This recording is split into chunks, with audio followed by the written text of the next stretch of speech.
Hoy vamos a continuar y esperamos que concluir el tema que teníamos empezado la vez pasada, que es el concepto de revolución permanente. Y lo que nos toca hoy es básicamente mirar una serie de ejemplos históricos de ese proceso, tanto de realización de ese proceso como frustración de ese proceso. Vamos a tocar estos países que están aquí, pero no en ese orden. Aquí están en orden cronológico las situaciones que vamos a hablar, pero no las vamos a tomar en ese orden. Ahorita verán. Y entonces al final, que espero que sea una parte considerable de lo que voy a decir, voy a tratar de cubrir esto bastante rápido, hablar un poco sobre el caso de Puerto Rico. Bueno, empiezo como siempre por resumir muy rápidamente lo que dijimos la vez pasada. El concepto de revolución permanente tiene como punto de partida el hecho de que el capitalismo se desarrolla desigualmente, es decir, aparece primero en unos países que se convierten en los primeros países desarrollados, mientras otros países todavía están empezando su desarrollo capitalista o ni siquiera son países capitalistas del todo. Así que tenemos unos países capitalistas desarrollados y unos países o no capitalistas o capitalistas atrasados en otras partes del mundo. Estamos hablando hasta finales más o menos del siglo XIX. Y eso es lo primero, esa diferenciación. Sabemos que los desarrollados son básicamente los países de Europa occidental y los Estados Unidos, y un poco después Japón.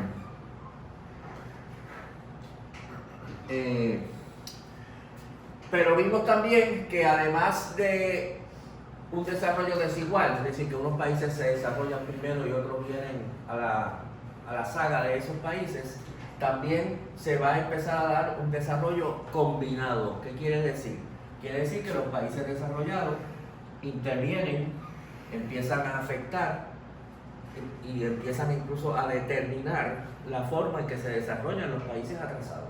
Entonces los países atrasados no solamente van a ser países atrasados, sino que van a ser países subordinados a los países desarrollados y que van a combinar como producto de esa subordinación diferentes momentos de lo que en los países desarrollados fueron diferentes momentos en su desarrollo. Por ejemplo, en Francia, que era un país desarrollado, se da el feudalismo, se da la Revolución Francesa, se da entonces el desarrollo del capitalismo industrial y surge una clase obrera industrial, ¿verdad? Así ese es el orden en que ocurre. En Rusia no ocurre así. En Rusia todavía está la monarquía, todavía está la nobleza, pero ya surge un capitalismo industrial también, ¿verdad? Es una combinación que nunca existió en Francia, pero que ahora existe en Rusia. Porque en Rusia, que era un país capitalista atrasado, por ejemplo, va a haber capital de los países desarrollados que establece en Rusia grandes fábricas con la última y más avanzada tecnología industrial. Así que Rusia, a la misma vez que tiene una clase obrera muy avanzada en términos de la tecnología que maneja, también tiene todo un campesinado que todavía vive en condiciones semifeudales, ¿verdad? Así que es una combinación que no se dio en los otros países. Y vimos entonces que en estos países capitalistas atrasados, lo que normalmente se pensaría es que estaría a la orden del día lo que llamaríamos una revolución democrático-burguesa. ¿Qué quiere decir? Una revolución que elimina los obstáculos al desarrollo del capitalismo y que permite que se desarrolle un capitalismo bajo las condiciones más adecuadas, ¿verdad? Por ejemplo, que tumba la nobleza, que tumba la monarquía, que le reparte la tierra a los campesinos, que establece una república democrática, ¿verdad? Establece un gobierno burgués, es lo que normalmente ocurriría. Pero entonces vimos que ya en el caso de Rusia se va a plantear todo un debate y toda una situación en la cual uno de los teóricos marxistas más importantes aquí, que es Trotsky, va a plantear que en un país como Rusia, la burguesía no es capaz de hacer esa revolución, no está dispuesta a hacer esa revolución, no quiere hacer esa revolución, le teme hacer esa revolución, prefiere que el capitalismo se siga desarrollando, pero sin revolución. ¿Estamos claros? Y que por lo tanto son los trabajadores y los campesinos los que van a tener que hacer la revolución en contra del zar, que repartir la tierra a los campesinos, que establecer una república democrática. Pero el planteamiento de Trotsky va a ser, en el proceso de hacer eso, los trabajadores no se van a limitar a simplemente tumbar a la vieja sociedad, sino que van a empezar a hacer la transición al socialismo, ¿verdad? Se van a apoderar, van a repartir la tierra a los campesinos, eso no es incompatible con el capitalismo para nada, pero van a apoderarse de las fábricas. Y entonces se va a combinar la revolución antifeudal, la revolución campesina, la revolución democrática contra el zar, se va a combinar con la revolución socialista, ¿verdad? Y eso es lo que quiere decir con la revolución permanente. Una revolución que inicialmente no es una revolución socialista, se convierte en una revolución socialista, incluso en un país atrasado. ¿Estamos claros? ¿Verdad? Y que eso es efectivamente lo que ocurre en 1917, cuando triunfa la Revolución Rusa, ¿verdad? La mayoría de las marxistas pensaban que la revolución iba a triunfar inicialmente en un país desarrollado, en Alemania o en Francia, ¿verdad? O en algún país capitalista desarrollado, pero triunfó en un país atrasado porque se dio este proceso de la revolución permanente. Y vimos entonces que esto no deja de plantear problemas, porque quiere decir que la revolución triunfa en un país donde las condiciones materiales no son las ideales para entonces empezar a construir la nueva sociedad, ¿verdad? Así que entonces, precisamente porque ocurre la revolución primero en un país atrasado, se supone, o la expectativa es, que esa revolución se riegue a otros países, para que entonces pueda recibir el apoyo de los otros países más avanzados. Y esa perspectiva también se confirmó, ¿verdad? Después de 1917 triunfa la revolución en Rusia, y en 1918 hay revolución en Alemania, hay revolución en Austria-Hungría, hay revolución en Italia, hay revolución en Hungría. Desde 1918, hasta 1923 se vive en Europa una situación revolucionaria. Pudo haber triunfado la revolución socialista en Europa en esa fecha. Desafortunadamente no triunfó.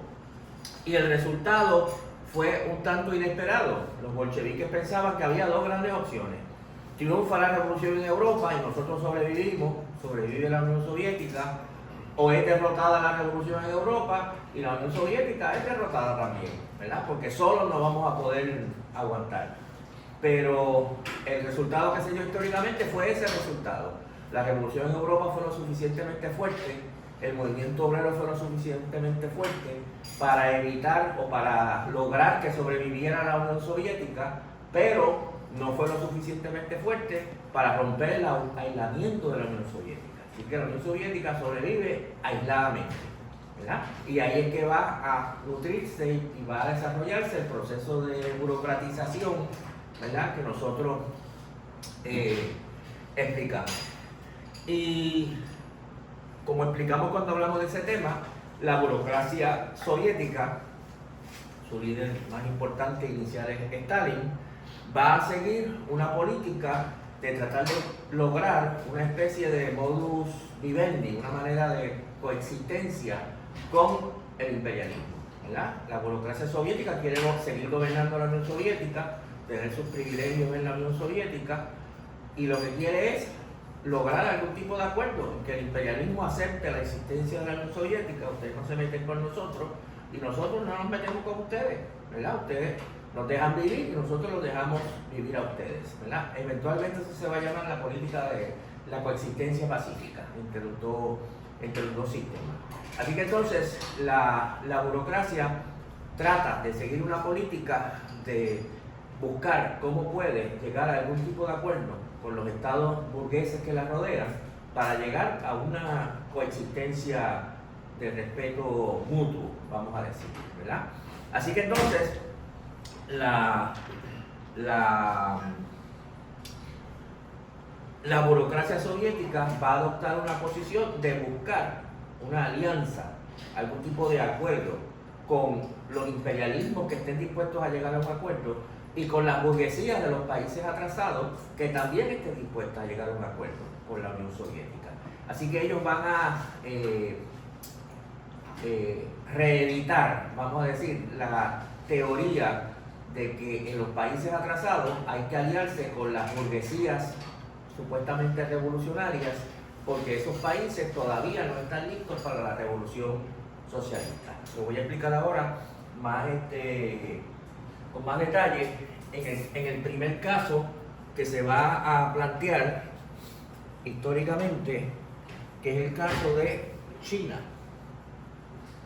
en la década de 1920. Ustedes saben, China, ¿verdad? No tengo que decirle que es un país tremendamente importante, el país más poblado del mundo, no estamos hablando de un país pequeño. Y hasta 1911 China tenía un imperio, un emperador. Y en ese año hay una revolución republicana que derrota al emperador y establece una república china. Pero esa república china muy rápidamente se descompone, el país se fragmenta en toda una serie de territorios, cada uno con su pequeño jefe militar, ¿verdad? En inglés llaman a esto los warlords, los señores de la guerra, ¿verdad? Era un país tan grande, ¿verdad? Se podía dividir en 10 o 20 estados que son más grandes que muchos estados, que otros estados, ¿verdad? Y cada uno de esos tenía su pequeño dictador militar, ¿verdad? Que gobernaba en ese territorio. Y así que entonces va a surgir, y China a su vez está invadida, parte de su territorio, ¿verdad? No todo su territorio completo, sino diferentes sectores de su territorio, está invadida por los imperialismos, ¿verdad? Portugal tiene un pequeño pedacito, Gran Bretaña tiene otro pequeño pedacito, Francia tiene una zona de influencia, ¿verdad? Están fragmentando también y controlando a China. Así que entonces, vamos a poner aquí los imperialismos que se están repartiendo en diferentes partes de China. Así que entonces en China va a surgir durante esos años, después de 1911, un movimiento nacionalista cada vez más fuerte para superar tanto la fragmentación y todos estos gobiernos militares como para independizar a China de esa dominación imperialista, ¿verdad? El movimiento más importante que surge ya para la década del 20, el principio de los 20, es un movimiento que se llama el Kuomintang. Se escribe así, Kuomintang.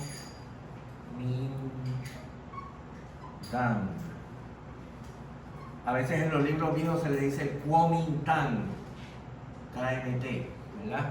Hoy en día la anotación es GMD. Un movimiento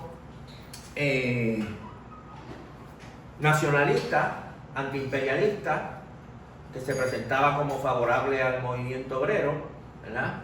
Se presentaba como revolucionario, ¿verdad? Va a hacer la revolución democrática en China, va a unificar China, va a sacar a los imperialistas de China. Su líder más importante es una figura que se llamaba Chiang Kai-shek.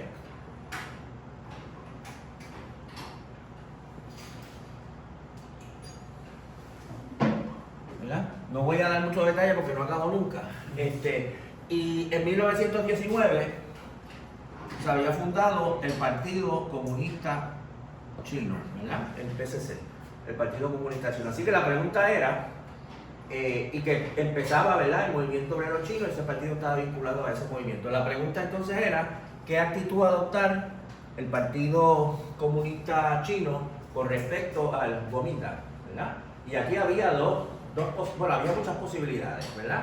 Una era adoptar la posición menchevique histórica. Ustedes recordarán, lo que dice esa posición es que China es un país atrasado, en China no es posible la revolución socialista, por lo tanto, en China lo que está a la orden del día es la revolución democrático-burguesa, Y por lo tanto, los comunistas chinos deben apoyar al Kuomintang, que es el partido de la burguesía china que va a hacer la revolución democrática. Y nosotros vamos unidos con el Kuomintang a hacer la revolución democrática.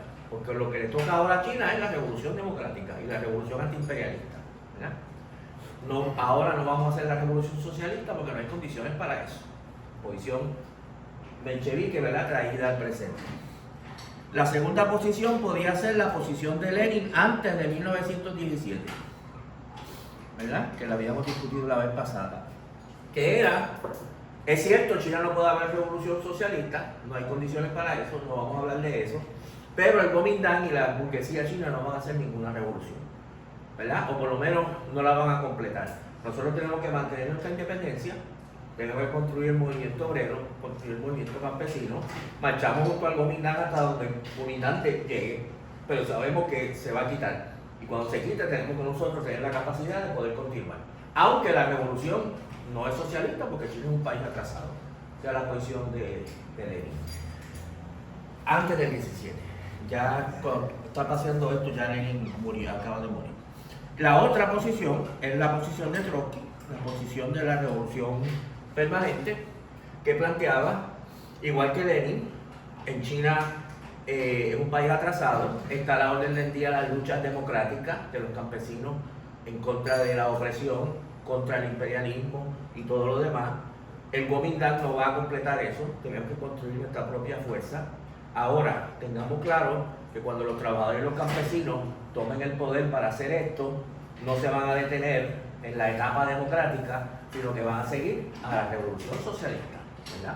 La perspectiva de la revolución permanente. Bueno, la Internacional Comunista, que ya se había organizado, ¿verdad?, su centro está en Moscú, instruye al Partido Comunista Chino a partir más o menos de 1925 en una posición que podríamos llamar ultramenchevique, porque lo que planteaba el partido, ¿verdad?, lo que planteaba la Internacional Comunista dirigida por Stalin es que efectivamente el Partido Comunista Chino tenía que apoyar al Kuomintang, pero no solo apoyar al Kuomintang, tenía que integrarse al Kuomintang, tenía que entrar dentro del Kuomintang, ¿verdad?, y tenía que subordinarse al liderato del Kuomintang. Había que abandonar, no era que se aliaran con el Kuomintang, sino que tenían que convertirse en algo interno, que ni siquiera los bolcheviques habían llegado a eso. O sea, los bolcheviques no habían dicho vamos a meter el Partido Socialista dentro de los partidos liberales burgueses. Ellos decían vamos a aliarnos con los partidos liberales burgueses. Así que la posición menchevique llevada incluso más allá de que los mencheviques. En este momento, Trotsky todavía no ha generalizado su concepción de la revolución permanente más allá de Rusia, ¿verdad? Pero él sí levanta bandera y dice, nosotros no podemos subordinar el Partido Comunista Chino a el Kuomintang. Esto es un error que no podemos cometer, ¿verdad? Y el error se comete. Haciendo la historia larga corta, en 1926 empieza lo que se conoce la marcha hacia el norte, el Kuomintang. Yo les dije, imagínense que esto es China.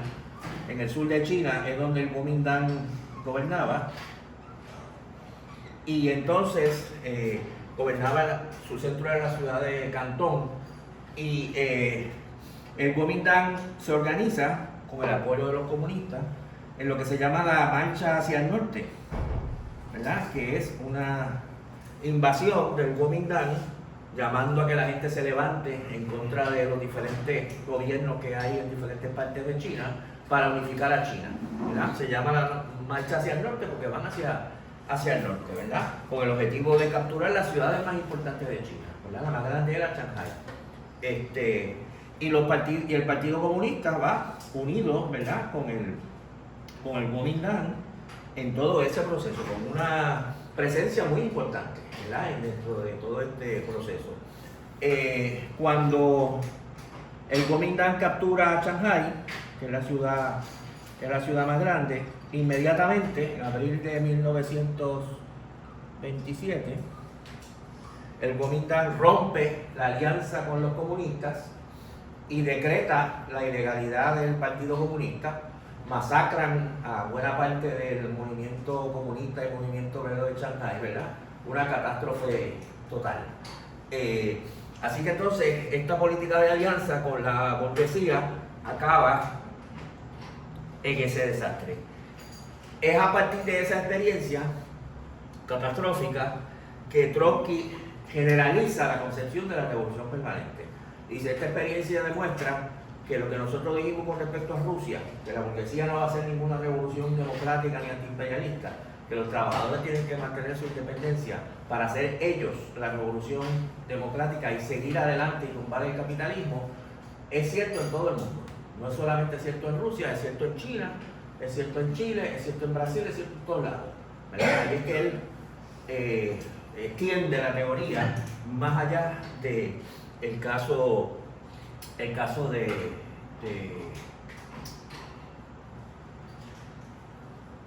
Rusia. Tenemos claro entonces, ¿verdad?, la importancia de la experiencia de la Revolución China de 1926-27. Bueno, saltamos entonces a la próxima. Evidentemente esto fue una derrota, ¿verdad? Una derrota terrible. Pasamos entonces a lo que viene siendo la segunda revolución socialista que hubo en el mundo. La primera sabemos que fue la Revolución Rusa.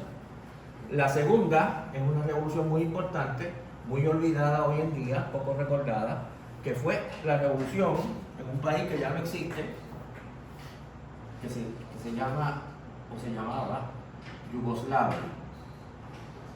Yugoslavia es un país que surge después de la Primera Guerra Mundial, un país recién creado, vamos a decir. Yugoslavia lo que quiere decir es la unión de los eslavos del sur, los países que hoy en día son Serbia, Croacia, Macedonia, Montenegro, ¿cuál se me queda? Bosnia, Eslovenia, todos esos países se les unifica y se les constituye en una federación que se llamaba Yugoslavia. Era una monarquía, se le pone un monarca, ¿verdad? Y era una sociedad que tenía ya muchos elementos de capitalismo, tenía una clase trabajadora, pero que tenía un sector agrario muy grande, tremendamente atrasado, ¿verdad? Así que entonces surge Yugoslavia, como dije, al final de la Primera Guerra Mundial, cuando se rompe un imperio muy grande que había en el este de Europa, que se llamaba el Imperio Austrohúngaro. Ese imperio se rompe en 20 pedazos, así es que nacen toda una serie de países que todavía existen, ¿verdad? Rumania y Hungría y partes de Polonia, la República Checa, Eslovaquia, todos esos países que están ahí, ¿verdad?, en el centro de Europa, eran parte del Imperio Austrohúngaro, que explota como resultado de la Primera Guerra Mundial y surgen una serie de países, entre ellos Yugoslavia.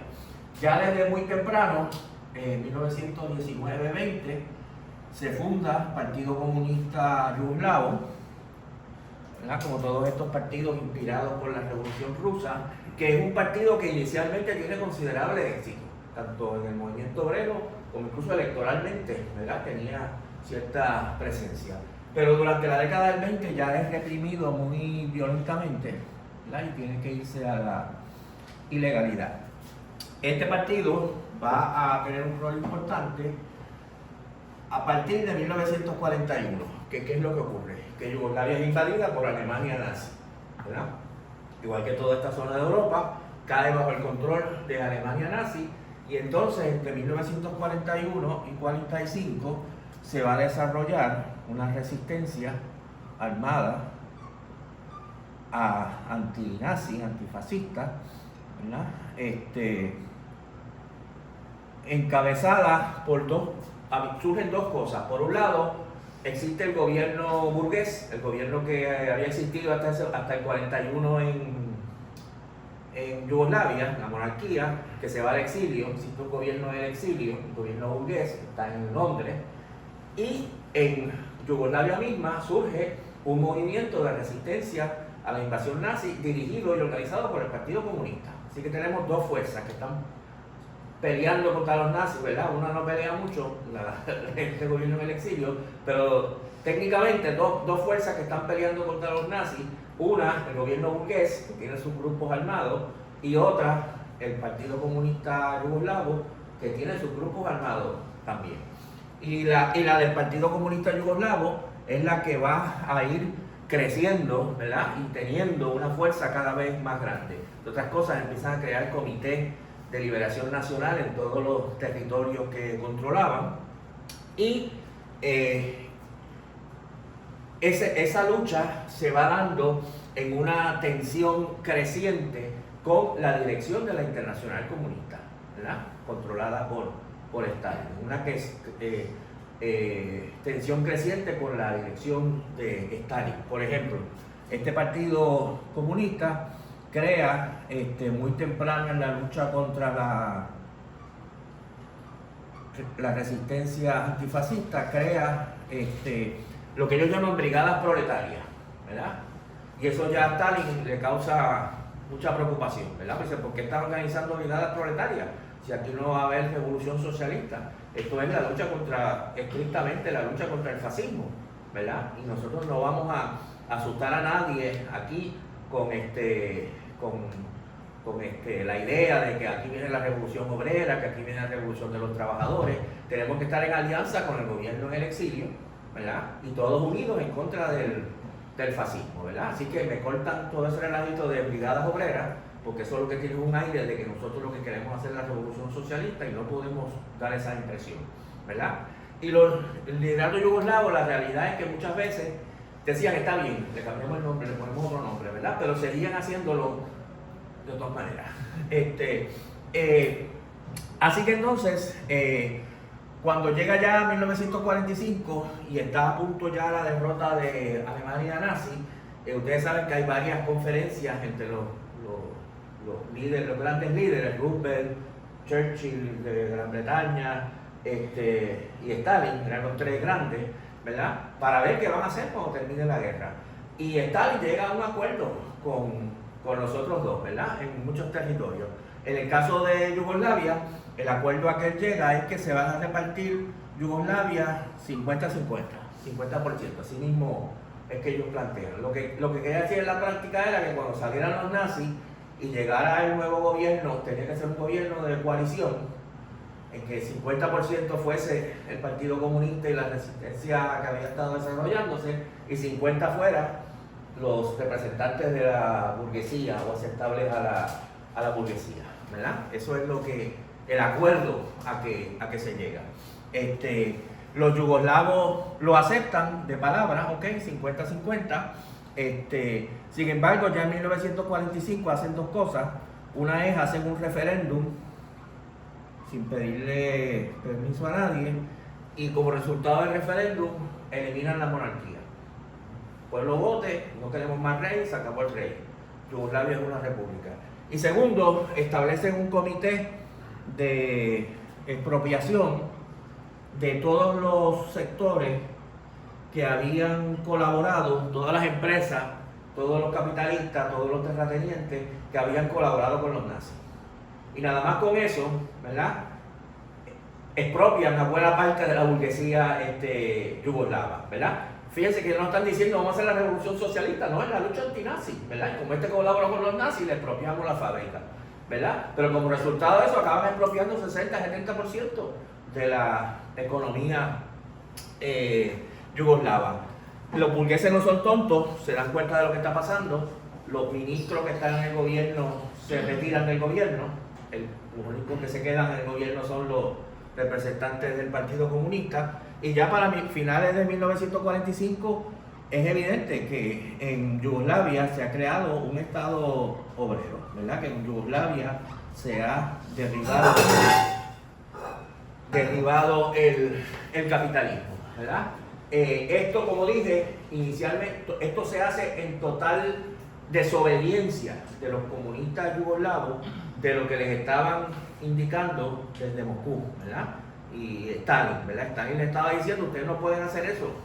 Lo que van a hacer es provocar a los Estados Unidos, provocar a Gran Bretaña, van a provocar una nueva guerra. Estos son nuestros aliados, no podemos romper con nuestros aliados, ¿verdad?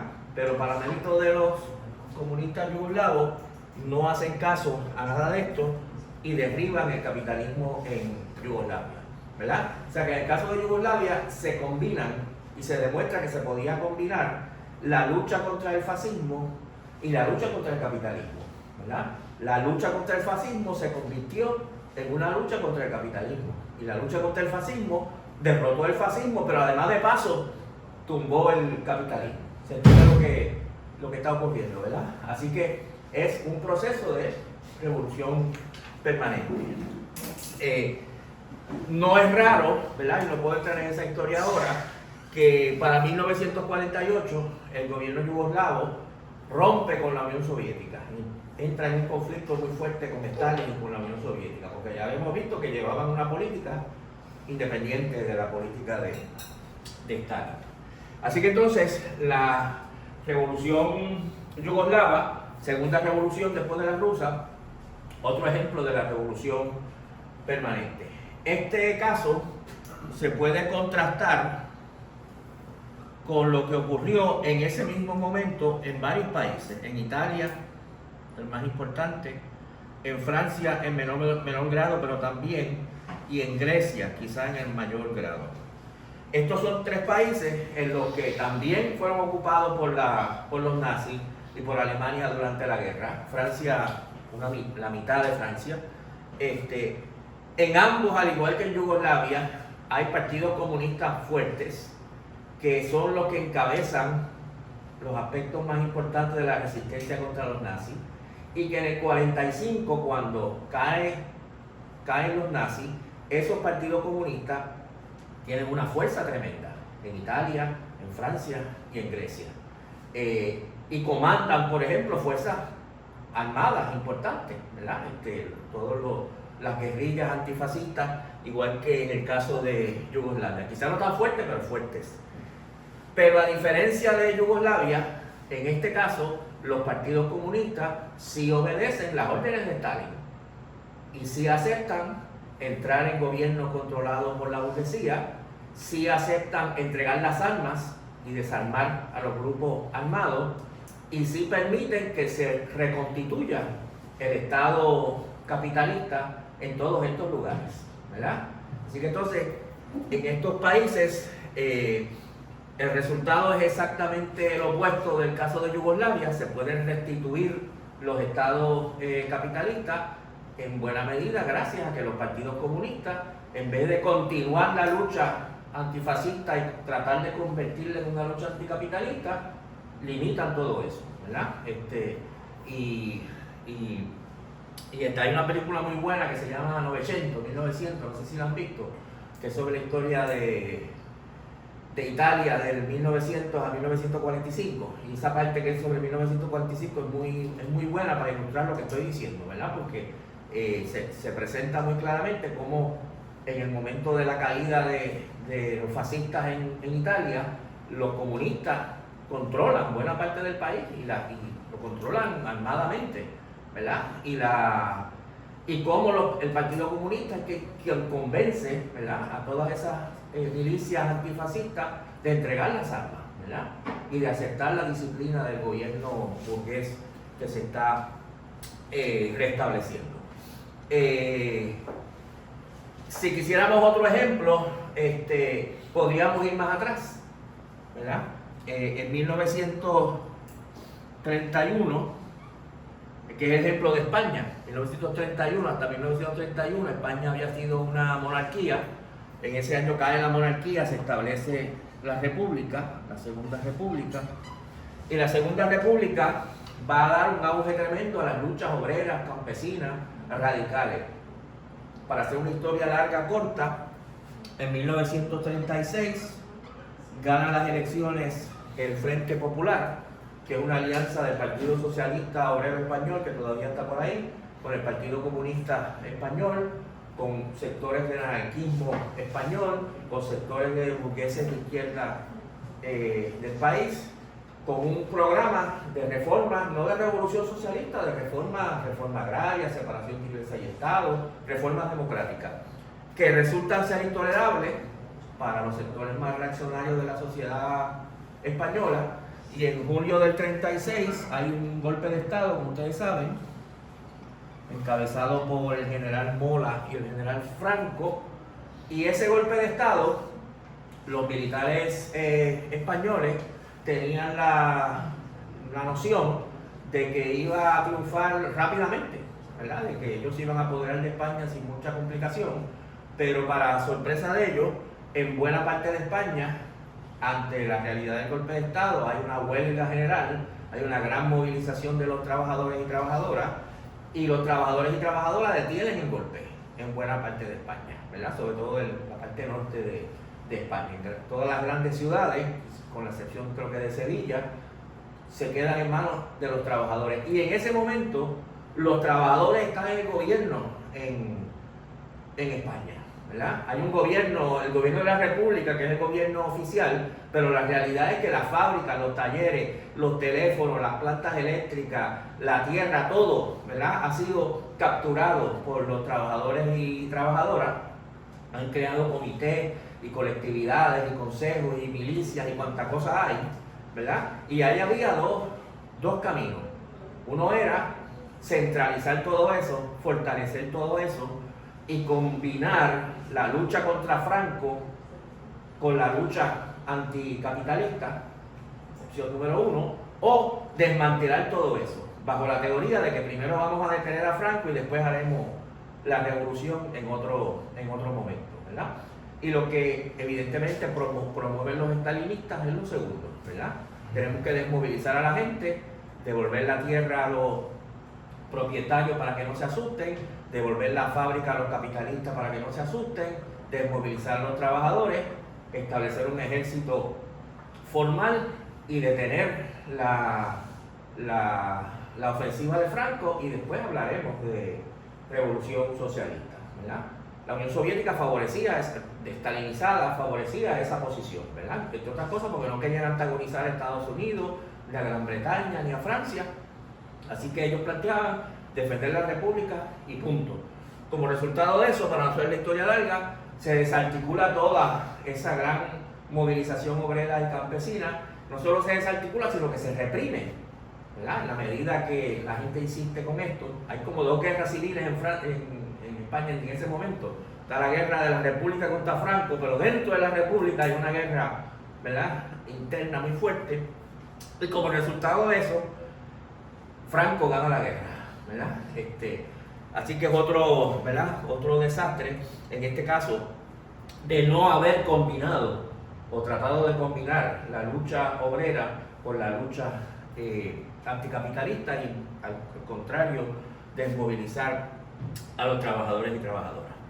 Bueno, entonces, pasamos a la tercera revolución, que es la Revolución China. Nuestra vieja amiga, la Revolución China, la habíamos dejado triste y maltrecha en 1927, ¿se acuerdan? Cuando el Kuomintang se torna en contra del Partido Comunista Chino y masacra a buena parte de sus miembros, etc. El Partido Comunista Chino entonces no desaparece, sino que se retira de las ciudades. Primero establece una zona soviética, una especie de zona liberada en el sur de China. China es un país tan grande que esta zona soviética tenía millones de gente, o sea, ¿verdad? No era como que un pequeño rinconcito. Y trata de sobrevivir en esa zona campesina ante el embate de la represión del Kuomintang. Ante la presión del Kuomintang y el acoso y el cerco, se toma la decisión de salir, de escapar de ese lugar y literalmente emigrar caminando. Es un proceso que se conoce como la Gran Marcha en la historia de la Revolución China. Emigrar al norte de China. La gran mayoría de los que salen en la marcha no llegan fuerzas muy debilitadas y se establecen en una zona muy aislada del norte de China que se llama Yan'an, ¿verdad? Y ahí se establece el Partido Comunista Chino tratando de sobrevivir toda esta situación. Pero repito, es un partido que entonces se ubica ahí y va creando su propio gobierno en esa zona, va creando su propio ejército, que lo ha ido ¿verdad? Creando todo este proceso. Y este partido también va a tener entonces un rol muy importante, igual que el yugoslavo y los otros, cuando durante la década del 30 y sobre todo ya durante la Segunda Guerra Mundial, China es invadida por Japón, ¿verdad? Y entonces se da la misma situación. El Kuomintang y el Partido Comunista Chino, los dos están en contra de la invasión japonesa, y las instrucciones de Moscú y de Stalin es que el Partido Comunista Chino tiene que aliarse con el Kuomintang, seguir las órdenes del Kuomintang, subordinarse al Kuomintang, porque estamos en la lucha contra el imperialismo japonés, ¿verdad? Y no es el momento de estar hablando de revolución socialista ni nada por el estilo. El Partido Comunista Chino muchas veces acepta las orientaciones que plantea Stalin, ¿verdad? Por ejemplo, Stalin plantea, no se puede plantear una reforma agraria muy radical, ¿verdad? Porque queremos que incluso los campesinos ricos apoyen la resistencia anti-japonesa. Así que no podemos estar hablando de que le vamos a quitar la tierra a los campesinos ricos, ¿verdad? Y el Partido Comunista Chino en determinados momentos pues plantea, ok, no vamos a hacer una reforma agraria radical.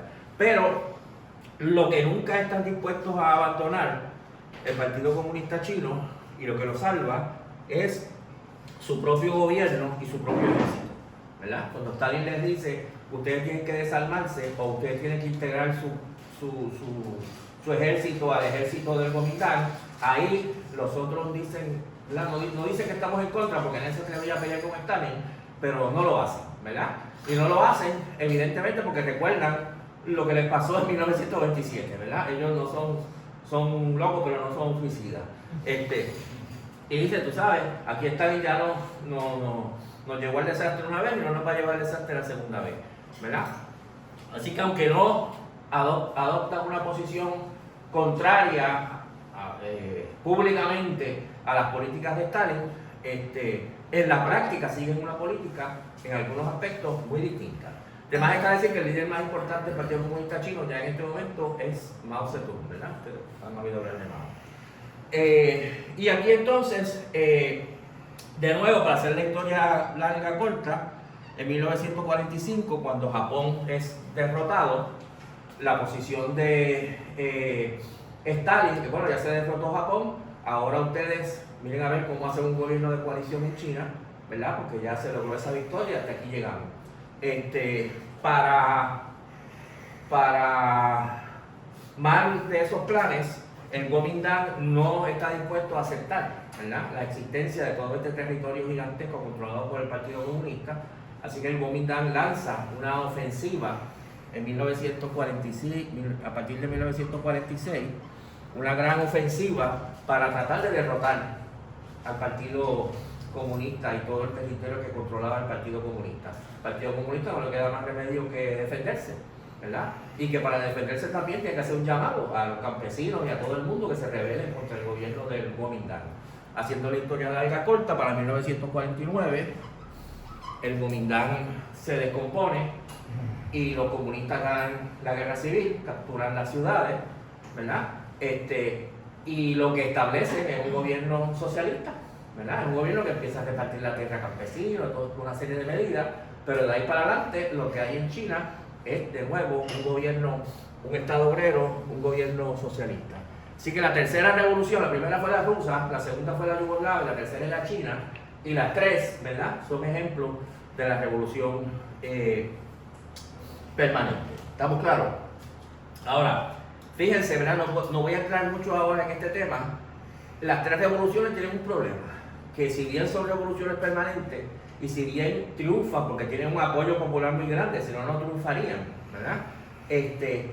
Están dirigidas, sin embargo, por partidos comunistas que están educados en la escuela stalinista.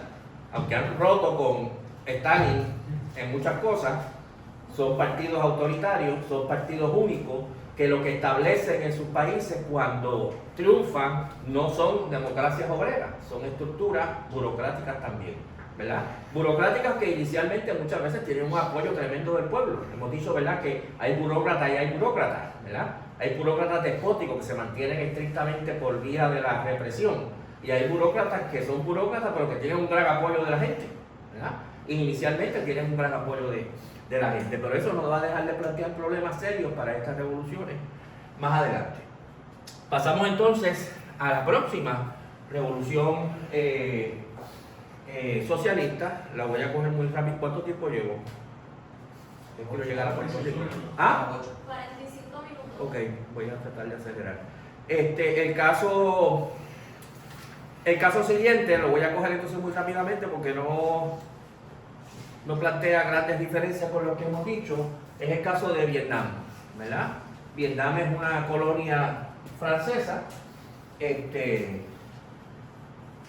y también es invadida, en este caso por Japón, igual que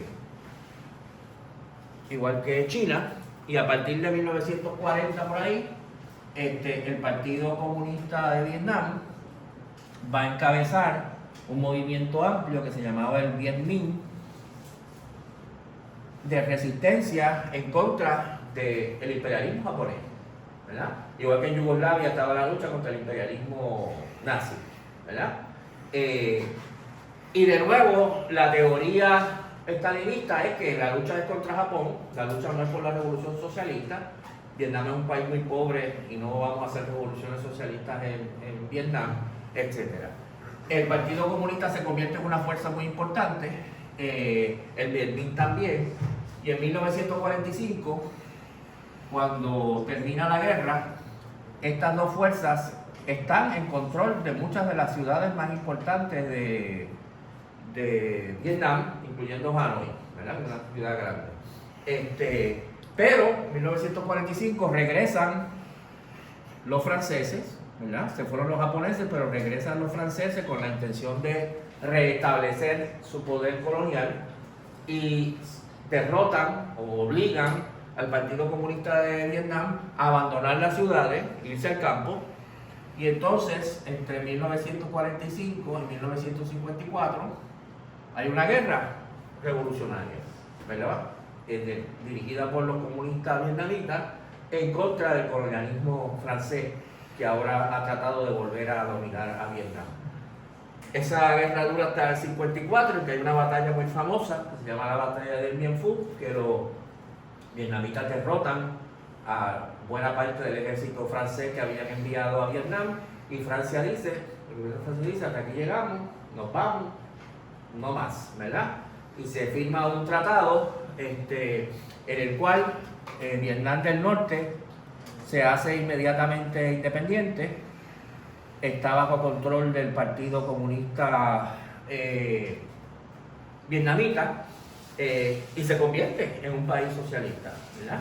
Y de nuevo, otro ejemplo, ¿verdad?, de la revolución permanente, como la lucha anticolonial o la lucha por la independencia se convierte en una lucha socialista, ¿verdad? No se limita simplemente a lograr la independencia, sino que se convierte en una lucha socialista. Se suponía entonces que a partir un año o 2 años después del 54 se celebrara un referéndum en el sur, a ver si el sur quería o no quería unificarse con el norte. Ese referéndum nunca se celebra, sobre todo porque el imperialismo norteamericano dice, no, aquí no va a haber ningún referéndum. Se van los franceses y entran ahora los americanos. Y entonces ya para 1960, pues empieza la resistencia en el Vietnam del Sur, con ayuda del norte, para unificar a Vietnam, ¿verdad? Que es lo que después, ¿verdad?, lo que más se conoce como la guerra de Vietnam, pero la guerra de Vietnam realmente es primero contra los japoneses, y después contra los franceses, y ahora contra el gobierno del sur apoyado por los americanos, ¿verdad? Y para hacer la historia corta, en 1975 es derrotado el gobierno del sur, los Estados Unidos se retiran, se reunifica Vietnam y completa, ¿verdad?, se convierte en un estado obrero. Así que también otro ejemplo de la revolución permanente. Por último, en cuanto a revoluciones victoriosas, de las que voy a discutir aquí hoy, está el caso muy interesante y muy cercano a nosotros de Cuba, ¿verdad? Cuba, una historia muy parecida a Puerto Rico, colonia de España hasta el 98, semicolonia de Estados Unidos a partir del 98, un país típicamente dependiente, ¿verdad? Controlado por el capital norteamericano, especializado en la producción de azúcar, ¿verdad? La burguesía cubana no tiene ninguna capacidad ni interés de cambiar esa situación. Y para decirlo sencilla, para ir sencillamente, en 1952 se da un golpe de Estado que lleva al gobierno a una figura importante en la política cubana desde la década del 30, no tengo esto, ¿verdad? Comento ahora para entrar en su historia, es muy interesante. Una dictadura encabezada por Fulgencio Batista. Ahí entonces va a surgir una serie de movimientos, más importante uno que se va a llamar más adelante el movimiento 26 de julio, en contra de la dictadura de Batista. Su líder más conocido, ¿verdad?, es Fidel Castro, y como todo el mundo sabe, en 1953 él y un grupo de sus colaboradores atacan un cuartel del ejército cubano en la ciudad de Santiago, cuartel Moncada, con el objetivo de apoderarse del cuartel y llamar al país entero a una huelga general para tumbar a Batista. El ataque es fallido, los capturan, los enjuician. Fidel pronuncia un discurso muy famoso durante el juicio que se llama La historia la absolverá, ¿verdad? Y si ustedes ven lo que Fidel plantea en ese discurso, lo que plantea es una reforma agraria, repartir la tierra a los campesinos, recuperar para la economía cubana algunas de las empresas extranjeras, no todas, por ejemplo, la compañía de teléfonos, la compañía de electricidad, que era propiedad de empresas norteamericanas, restablecer la democracia, que había desaparecido con el golpe de Batista, reducir las rentas de los alquileres, diríamos nosotros, ¿verdad? Y toda una serie de medidas de reforma, ninguna de las cuales era anticapitalista, ninguna de las cuales implicaba tumbar el capitalismo, implicaba cambiar cosas favorables a los trabajadores y a los campesinos dentro del capitalismo, ¿verdad? Y en 1956, ¿verdad?, este movimiento del 56 al 59 organiza una lucha armada en contra de ya se llama el movimiento 26 de julio, porque el 26 de julio fue la fecha que habían atacado el cuartel Moncada, una lucha armada en contra del gobierno de Batista, una lucha armada que era en el campo, la guerrilla, pero también en la ciudad, con una serie de redes de apoyo clandestino en las ciudades.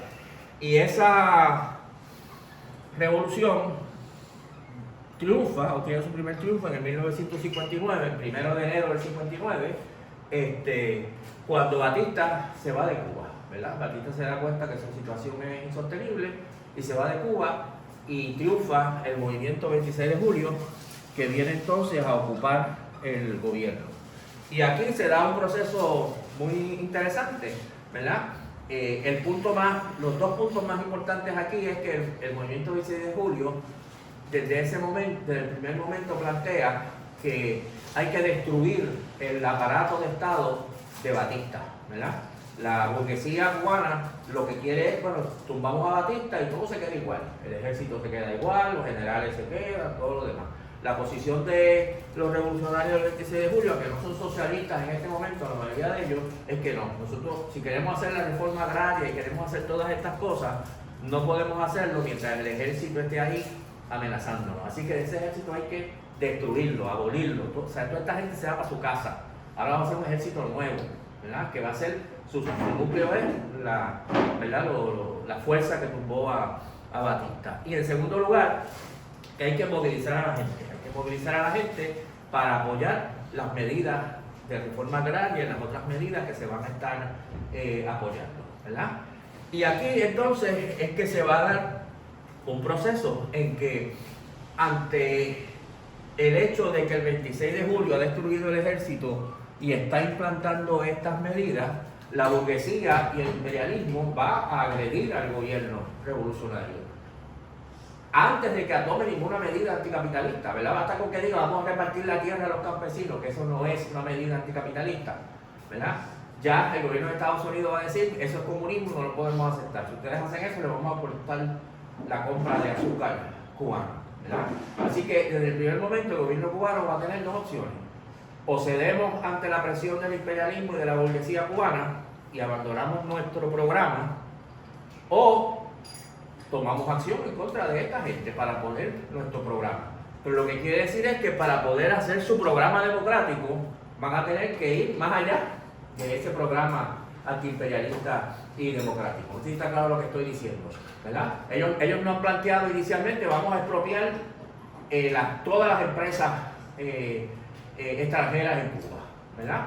No decían, como yo dije el ejemplo la vez pasada, no vamos a expropiar la refinería de petróleo en Cuba, no se había planteado, ¿verdad? Ellos, para fortalecer el gobierno revolucionario, llegaron a un acuerdo de comprar petróleo de la Unión Soviética, porque es más barato, no es una cuestión ideológica, es más barato, lo compramos y lo traímos a Cuba. Ahora hay que refinarlo. Y las refinerías norteamericanas dicen, no lo vamos a refinar.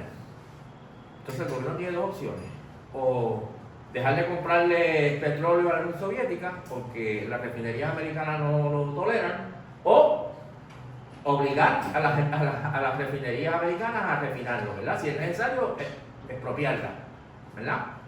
Así que entonces el gobierno revolucionario va a ir tomando medidas cada vez más radicales que ya para el verano de 1960 implica que la gran mayoría de la economía cubana ha sido convertida en propiedad del Estado, ¿verdad? Se ha expropiado al capital extranjero y a buena parte de la burguesía cubana, ¿verdad? Y es un proceso interesante porque aquí, en el caso de las otras revoluciones permanentes, quienes las realizan son comunistas, estalinistas o semi-estalinistas, pero son comunistas, son socialistas, ¿verdad? Que inicialmente esa era su perspectiva. La realidad es que la gran mayoría de los del 26 de julio no eran socialistas en 1956. Usted les preguntaba en 56, ¿usted es socialista? No, yo no soy socialista, yo quiero que se vaya Batista, que repartir la tierra a los campesinos y que Cuba tenga una economía independiente, etcétera, etcétera. Pero la misma revolución les revolucionó la cabeza, ¿verdad? Y les llevó a entender que para lograr eso iban a tener que tumbar el capitalismo. Claro, había algunos de los revolucionarios cubanos que sí eran socialistas desde el principio. El más destacado y más importante era Ernesto Guevara, ¿verdad? Que desde siempre había sido socialista, sobre todo porque había pasado por una experiencia traumática, ¿verdad? Que fue lo que pasó en Guatemala en el 54, ¿verdad? Que de nuevo no entro en grandes complicaciones, pero en el 54 en Guatemala hay un gobierno progresista, burgués, encabezado por un individuo que se llama Jacobo Arbenz, y ese pretende hacer una reforma agraria, quitarle tierra a las grandes empresas americanas, repartirla a los campesinos. No es una revolución socialista, ¿verdad? Pero eso ya provoca que haya un golpe de Estado y que tumben a Jacobo Arbenz y que todo quede destruido. El Partido Comunista de Guatemala, que se llamaba el Partido Guatemalteco del Trabajo, tenía una política de apoyo crítico y total al gobierno de Arbenz, ¿verdad? Y cuando llegó el momento del golpe de Estado, pues no tenían una manera de defender lo que se estaba tratando de hacer. De lo cual Guevara saca la lección que les dije ahorita. Si nosotros queremos hacer reformas en Cuba, no podemos hacerlas mientras el ejército esté ahí. Si el ejército está ahí, nos van a dar un golpe de Estado, igual que nos dieron un golpe de Estado en Guatemala. Así que tenemos que destruir ese ejército, que fue lo que hicieron. Bueno, se podría dar 40.000 más ejemplos, porque la historia de la revolución permanente, sea las victoriosas o las derrotadas, es como la historia del siglo XX, ¿verdad? Lo que he tratado de explicar con estos ejemplos que he dado es lo útil que resulta y lo necesario que resulta entender esta dinámica de la revolución permanente para entender las revoluciones del siglo XX, ¿verdad? Aterrizo entonces, si me permiten todavía unos minutos, en el caso de Puerto Rico, o es demasiado ya y lo dejamos para la vez que viene. Ustedes me dicen. Ok, 10 minutos, el caso de Puerto Rico. Dos cosas. Una, alguien podría decir, ¿verdad? Puerto Rico es un país colonial. no tengo que explicar eso, tanto políticamente como económicamente, ¿verdad? Lo político no tiene mucha explicación. Económicamente, por ejemplo, la economía de Puerto Rico, sus sectores más importantes están controlados por el capital externo, sobre todo por el capital norteamericano. El otro día salió un esquemita muy bonito del Nuevo Día de las fábricas más importantes, las empresas más importantes que hay en Puerto Rico. Lo voy a mandar por la listita para que lo vean. Están ahí, son como 40, ¿verdad? El eje de la economía manufacturera en Puerto Rico, ninguna es puertorriqueña, todas son americanas, ¿verdad? O de otros lugares. El capital externo controla la economía de Puerto Rico.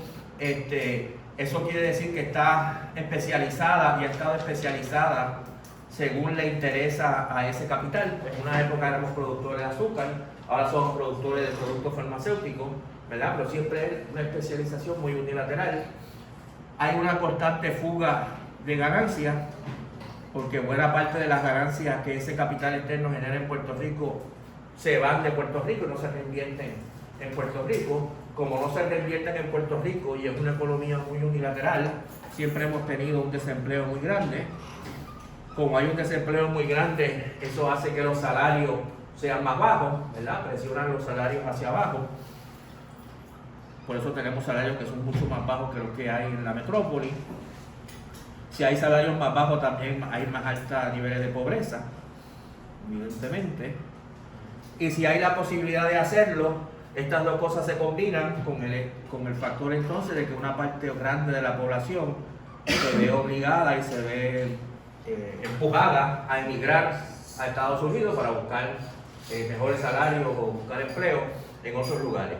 Una economía colonial, una economía subordinada, una economía unilateral, productos de este capitalismo colonial.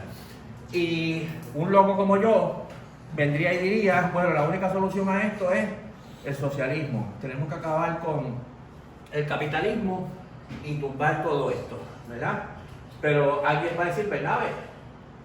Suave, con calma. No hay que asustar a la gente ¿verdad? Con locura socialista, porque este no es el único tipo de capitalismo que existe, ¿verdad? Nosotros podríamos plantear, ¿verdad? Como primera etapa, en vez del socialismo, vamos a hacer un capitalismo que sea más nacional. Primero vamos a lograr la independencia, que Puerto Rico sea independiente y sea soberano. Segundo, vamos a lograr un capitalismo que sea más nacional, que tengamos más empresas que sean no del capital externo, sino del capital nacional. Vamos a hacer una economía en Puerto Rico que sea más diversificada, que si bien exporte muchas cosas como ahora, también produzca más cosas para su mercado interno. Y vamos a lograr que tengamos entonces una economía que va a tener más empleo para la gente que lo que tenemos ahora, mejores salarios que lo que tenemos ahora, ¿verdad?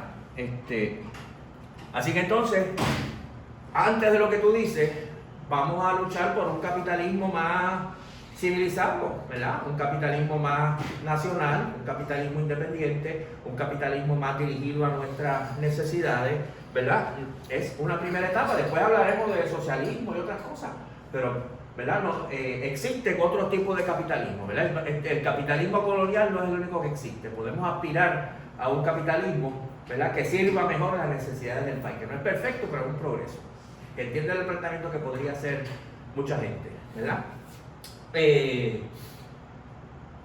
Y es cierto, tienes razón. La pregunta es, ¿quién va a hacer eso?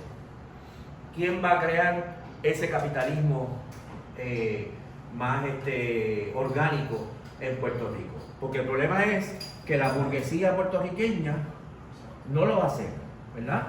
La Asociación de Industriales, ni la Cámara de Comercio, ni el Centro Unido de Detallistas, ninguna de esta gente se va a enfrentar al capital norteamericano o al gobierno de Estados Unidos para crear una economía capitalista independiente en Puerto Rico. Yo se lo puedo decir personalmente porque yo fui candidato a la gobernación del PPT 2 veces y como candidato me tenía que reunir, por ejemplo, por la Asociación de Industriales. Y yo les decía, nosotros queremos hacer en Puerto Rico una economía más dirigida a nuestras necesidades y queremos ponerle impuestos a las grandes empresas multinacionales para coger parte de ese dinero e invertirlo en Puerto Rico para que las industrias de ustedes crezcan. Y ustedes dirían, ¿verdad? Que ellos dirían, eso está perfecto, vamos a hacer eso. No, ellos son los primeros que no podemos poner impuestos a las grandes empresas americanas porque entonces se van a ir, se va a chavar la economía. O sea, ellos eran los mejores defensores de la economía colonial, en las cuales ellos no tienen ningún rol importante, ¿verdad? Así que entonces, quien único podría hacer esto sería que los trabajadores en Puerto Rico se organicen para crear un gobierno que haga esto, ¿verdad? Pero Trotsky, si saliera de la tumba, diría, si los trabajadores puertorriqueños tienen la fuerza para tomar el gobierno y empezar a implementar esto, no se van a limitar a implementar esto, ¿verdad? Van a empezar a coger ellos la fábrica y van a empezar ellos a reorganizar la economía de Puerto Rico de acuerdo a los intereses de los trabajadores, ¿verdad? Así que entonces se desataría un proceso de revolución permanente. Que no quiere decir que uno rechaza estas cosas.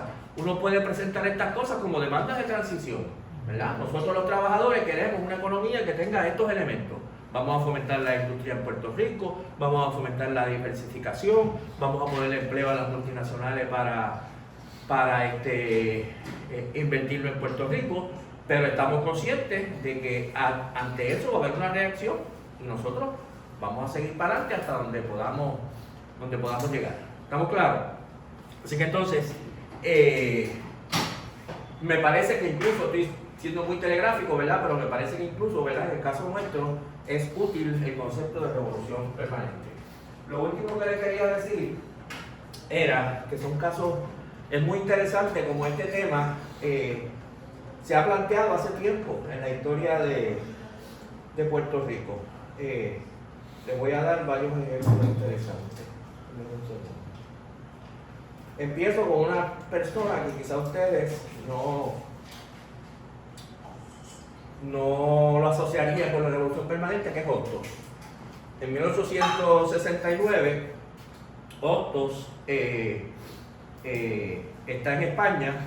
En España hay una revolución en 1868 y Hostos todavía en ese momento no es independentista. Él piensa que va a haber una revolución democrática en España y como parte de la revolución democrática en España va a haber una revolución democrática en Puerto Rico. Perfecto. Lo que pasa es que se empieza a dar cuenta que los revolucionarios españoles, burgueses españoles, no van a hacerle justicia a las Antillas, porque no son demócratas consistentes, ¿verdad? Y es interesante cómo él habla aquí ya de que la clase media, que es la burguesía, tiene miedo a la revolución. Y le tiene miedo a la revolución porque ya percibe que viene otra clase detrás, que es la clase obrera, ¿verdad? Y tiene, por lo tanto, le tiene miedo a la revolución. En Europa en esos años a veces se referían a la gente de la clase obrera como el cuarto estado. Eso viene de la Revolución Francesa, que había tres estados, la nobleza, el clero y la burguesía, que era el resto del pueblo, ¿verdad? Y cuando la clase obrera empieza a surgir como una fuerza independiente, pues se habla de que es el cuarto estado. ¿Estamos claros? Entonces fíjense lo que dice aquí Hostos. Pese lo que pese a esta pasiva clase media. O sea, que dice que la clase media es, ¿qué cosa? Es pasiva, no es revolucionaria. Pese lo que pese a esta pasiva clase media, que se esconde cuando debiera presentarse. O sea, está diciendo la burguesía es una clase pasiva, que cuando debiera presentarse a luchar por la democracia, se esconde. Que se esconde cuando debiera presentarse, que huye cuando debiera combatir. La burguesía huye cuando debiera combatir. Y me cambiaron la página aquí. Que en todas partes ha matado con su temor la libertad. O sea, que la burguesía no ha sido capaz de luchar por la libertad. Frente a esa clase, el cuarto estado, sí, la clase obrera, el cuarto estado pide su puesto en la vida histórica y política. O sea que ya Hostos en este momento está diciendo la lucha por la democracia y la lucha por la libertad no la va a encabezar en España, por lo menos, la burguesía, porque es cobarde. Quien la va a encabezar va a tener que ser, ¿quién? El cuarto estado, la clase trabajadora. Dice más, dice,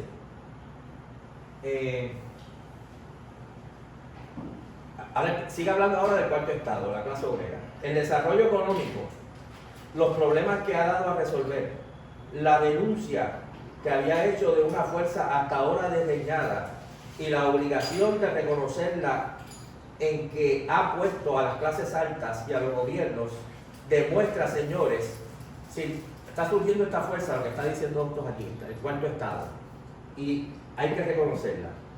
Y el surgimiento del cuarto estado demuestra qué cosa, dice, demuestra que se prepara en Europa uno de esos acontecimientos que transforman la vida de los pueblos.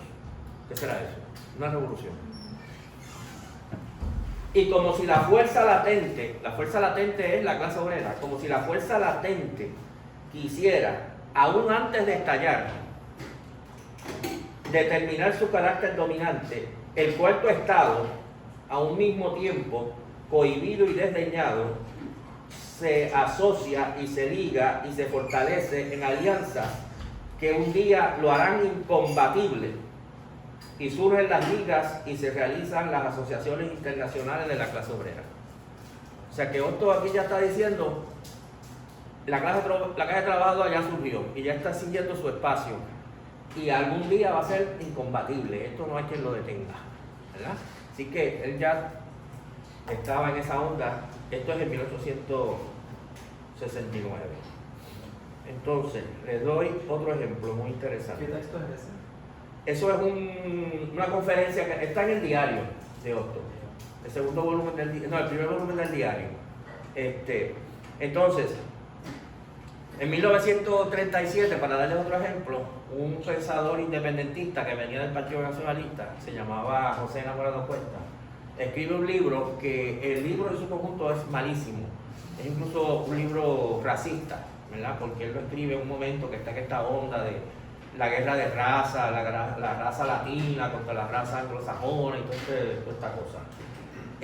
Pero después de haber escrito el libro, él se va para España. Y en España se pone en contacto con un montón de gente de izquierda, etcétera, y sus ideas empiezan a cambiar. Y entonces él, antes de publicar el libro, le empieza como a añadir correcciones, ¿verdad? Entonces el libro es una mezcolanza. Pues yo creo que lo mejor decía que no lo publicara, ¿verdad? Porque no había manera de reparar, ¿verdad? Pero le mete todas estas introducciones como diciendo las cosas, barbaridades esas que yo digo en este libro, yo no las pienso, ¿verdad? Y una de las cosas que dice este texto, que es muy interesante, en una de las introducciones nuevas que él pone, dice lo siguiente: tiempo hubo en que el autor creyó que la revolución política podía y debía hacerse en Puerto Rico como en el resto de los países del Caribe, con abstracción absoluta a otra consideración y como cosa aislada de nuestros problemas sociales, cuya solución podía ser aplazada. O sea, yo pensé hasta el otro día que podíamos hacer la independencia sin bregar con los problemas sociales. Los últimos acontecimientos políticos sociales en el mundo, en México, Cuba, España y otros países de nuestra lengua, sin embargo, y el íntimo contacto con el pueblo obrero español, han llevado a su ánimo al convencimiento de que la revolución en Puerto Rico, como en todo el Caribe, no ha de ser solo política, sino que ha de hacerse de una vez la revolución político-social, dando el paso definitivo que al hacer nuestros países libres de la intervención americana y financiera del capitalismo yanqui, los liberte también de la opresión de los agentes nativos de ese capitalismo o de las dictaduras erigidas al amparo de cualquier capitalismo, y permita a nuestros pueblos, a nuestras masas campesinas y obreras vivir dentro de las normas de decencia e igualdad económica impuestas por las nuevas corrientes ideológicas en aquellos países donde se ha hecho o se está haciendo la revolución social. O sea que en Puerto Rico no va a ser la independencia y después la revolución social. Tienen que ir juntas, ¿verdad? Y tiene otra expresión aquí que es buenísima. Dice, de la misma manera que es el desarrollo desigual y combinado, ¿verdad? De la misma manera que si en Puerto Rico no se hubiera introducido aún el ferrocarril en esta era de transporte motorizado, no podríamos esperar a construir caminos de hierro primero para luego motorizar nuestras líneas de transporte, sino que habría que introducir ambas formas de la mecanización simultáneamente.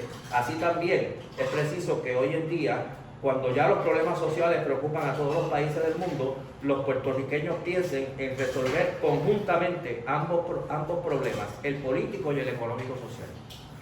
Una perspectiva de revolución permanente.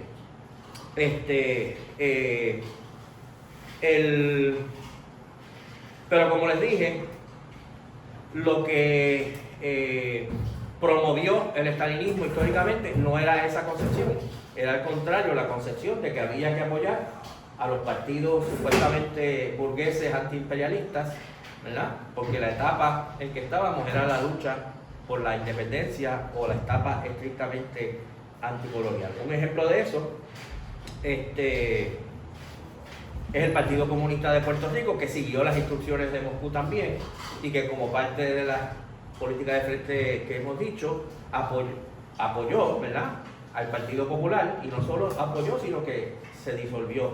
Por ejemplo, este es el informe de Juan Santos Rivera al Comité Central del Partido Comunista de Puerto Rico en 1944, que dice: el Partido Popular Democrático, aunque no es el partido del proletariado, sí es un partido colonial de tipo especial. Es un partido que representa fundamentalmente los intereses de la burguesía nacional puertorriqueña, los cuales convergen en el presente momento histórico con los intereses inmediatos de la clase obrera y campesina, de los pequeños productores, de la intelectualidad y de todo el pueblo puertorriqueño, ¿verdad? Así que hay que apoyar el Partido Popular porque ahí convergen la alianza de la burguesía nacional con todos los demás sectores. Y la conclusión práctica del camarada